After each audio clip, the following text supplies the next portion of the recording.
sa tinuod. Yes, sister. Tinuod nga walay reliyon makaluwas. Kung namay kung tinukod og tawo. Unya kay ang simbahang Katoliko tinukod man sa Ginoong Hesukristo. Makaluwas din eh, no? Kining mga pulong nga gamiton sa daghang mga tao para moingon sila nga okay ra ta sa kani ano pasiuna na yung mga laing sekta man nga walay reliyon makaluwas, tuo lang ta Ginoo, luwas ka, no? Kini mga pulong nga gamiton sa daghang mga tao para moingon sila nga okay ra ta sa tinukod sa tong Ginoong Hesukristo, okay ra pud ta sa tinukod og mga tawo, no? Pwede ra dai sa simbahan nga gitukod og tawo, ana, pwede ra pud sa simbahan nga tinukod sa tong Ginoong Hesukristo. Nag-ingon ang kasulatan, si Kristo ang ulo sa iglesia. O ang iglesia ang iyang lawas. Si Kristo nga maoy ulo o manluluwas sa iyang iglesia. No? Nga iyang lawas. Mabasa na ito na sa Efeso 5:23. Atong basahon. Kay ang bana mao ang ulo sa iyang asawa. Ingon, unsa to, ang bana mo'y ulo sa iyang asawa. Manang matawag ito, padre di pamilya, bitaw no? No? Kaya ako, amahan ko. Ako may ulo sa among pamilya. Ulo buhi ba? No? Mao na, si Kristo mo'y ulo sa simbahan. Mabasa na ito na sa Efeso 5:23. Si Kristo mo'y ulo sa simbahan.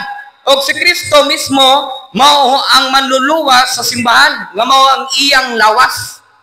Sa ato pa ay ang atong Ginoong Hesukristo mao'y manluluwas sa iyang simbahan nga mao ang iyang lawas. Sa kinsa man ang simbahan na brad, Mateo 16:18, ang ikaw Pedro pagkatukuron ko ang akong iglesia, babaw ni ining bato, no? Si Pedro may kabalota nga mao'y una natong Santo Papa.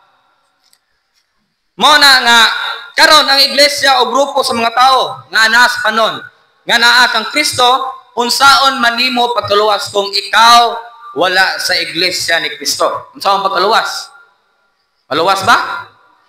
Kanang wala sa lawas sa tong Ginoong Hesukristo nga mao'y ulo sa tong simbahan. Unya kay moingon mang born again nga luwas ta sila. Moingon man na sila, gamit na sila verse dayon, kanang teksto sa Biblia. Moingon sila. Chapter 14:6. John 14:6. Amoy nga na I am the way, the truth, the life. Mana na ng mga born again. Siya nga, kung mutuo lang ka Ginoong Hesukristo, luwas ka ka.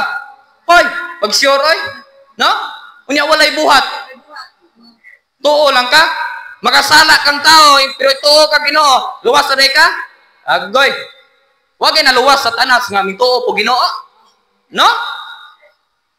Mo na nga ang reliyon sa atong Ginoong Hesukristo pangluwas po dahil pero sa insakto bitaw pagkasulti ana nga walay reliyon makaluwas. Ang insakto pagkasulti ana walay pundok nga makaluwas, no?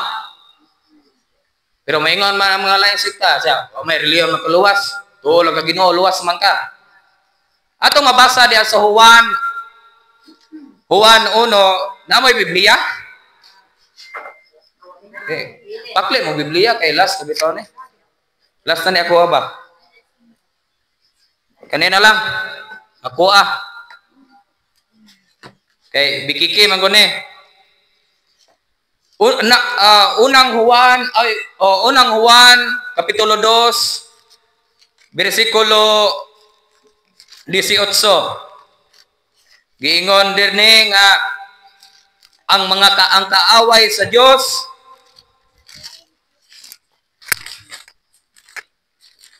ngayon bagaro mataas kung no. Unang Juan 2:18 atong basahon. Hinigugma kong mga anak, katapusan ning oras hibawo mo sa moabot nga mga anti-Kristo. May daghan nga anti-Kristo nga nangabot. Busa masayod ta nga mauni ang katapusang oras, no? Kinsa maning mga anti-Kristo nga gisgutan diri sa atong Ginoo, no? Kay daghan man kayo nga mga anti-Kristo ron, no? Nga moingon sila nga mugamit sa ngalan sa atong Ginoong Jesucristo. Mao binang atong Ginoo miingon diya sa Mateo 7:21 ngadto 23. Ulahon atong 24 Mateo 24:24. Daghan nga mutungha nga mga mini nga propeta, no? Nga magdala sa iyang ngalan. Mao nang atong Ginoo. Mao na atong Ginoong Jesucristo miingon siya diya sa Mateo 7:21 ngadto sa 23. Dili tanan nga magtawag nako Ginoo, Ginoo maluwas. No? Nga natong Ginoo, dili tanan magtawag nako Ginoo, Ginoo, Ginoo maluwas. Kinsa man ay mga anti-Kristo? Atong basahon. Ayaw pang lingla sa dili mubalik si Kristo. Ayaw daw palingla sa dili pa mubalik si Kristo sa kalibutan. Samukon sa daghang mga bot nga lain-laing reliyon. No? Lain-laing reliyon. Mga kaaway ni Kristo. Mao din giingnan dia sa Juan, unang Juan 2:18 nga mga anti-Kristo. Mao na diri mabasa nato sa conclusion sa 2 Tesalonica 2. Kung naalam mo 'yung Biblia ani, pwede mo mapalit, no? Mao na nga ingon pa diri samukon sa daghang mga bot nga lain-laing reliyon, mga kaaway ni Kristo. Mao din ni mga anti-Kristo. No? Karon kay daghan na mga nagkalain-laing reliyon. Mao din ni mga kaaway sa atong Ginoong Jesucristo. Mana kita magpabilin sa atong tinukod tinukod sa atong Ginoong Jesucristo nga mao ang simbahang Katoliko. Subliyon ko pag-usab nga diya sa Efesos 5:23, ang ulo sa atong simbahan mao ang atong Ginoong Jesucristo. Ang iyang lawas mao ang simbahang Katoliko nga ang ulo mooy manluluwas sa iyang lawas.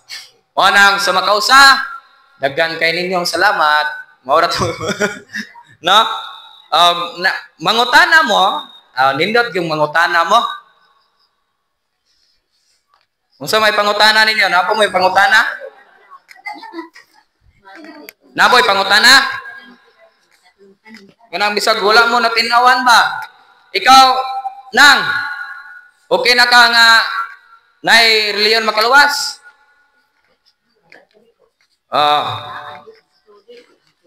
Karon wa nay pangutana kanang sama lain nga pangutana. Naba mo'y pangutana nga lain? Ay lang nang lami. Kanang lain mo. No?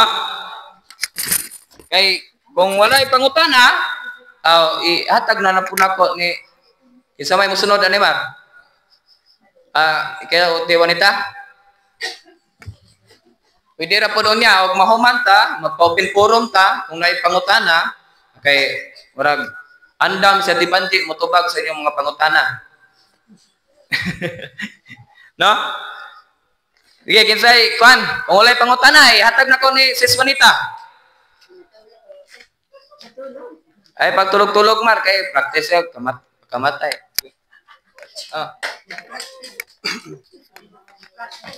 Ay, atong palakpakan dahil si Sister Juanita, ang kinapusgan sa Digon.